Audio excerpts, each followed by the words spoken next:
Ro'zador odamga beriladigan imkoniyatlar. Ro'zador odamni duolarini ijobat bo'lishida shubha yo'q.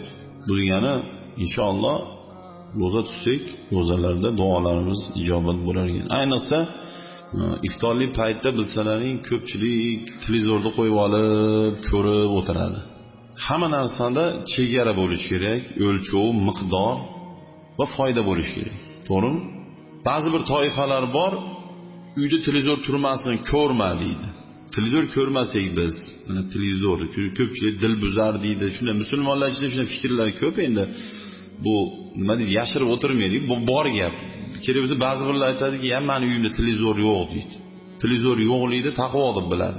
U televizor emas, shariat magnitofon, televizor, telefon, palon, po'kin deb o'tirmaydi.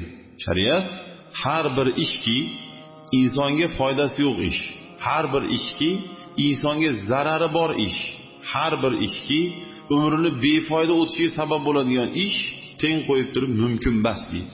Tamom. U kitobmi? Kitob jinoyatga boshlaydigan kitoblar bor, yaxshilikka boshlaydigan kitoblar bor, uyatsiz kitoblar bor. To'g'rimi? To'g'ri.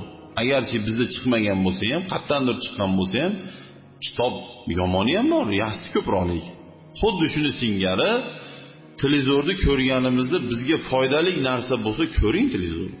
Ko'ring. Endi deganim Ramazon oyida iftorlik payti Musa alayhissalom: "Ey Xudo, mendaqa yana boshqa bandalaringni aziz qilasanmi?" Ya'ni Musa alayhissalom Xudo bilan gaplashganlar, to'g'ridan to'g'ri. Lekin ko'rmaganlar. Shunda Xudo aytdiki, "Sandan keyin Ahmad, Muhammad ismli payg'ambarim keladi. Ularga Ramazon oyini ro'zasini men farz qilaman. Ular kun bo'yi men uchun ichmaydi, men uchun yemaydi va ular iftorlikdan oldin dasturxon soladilar.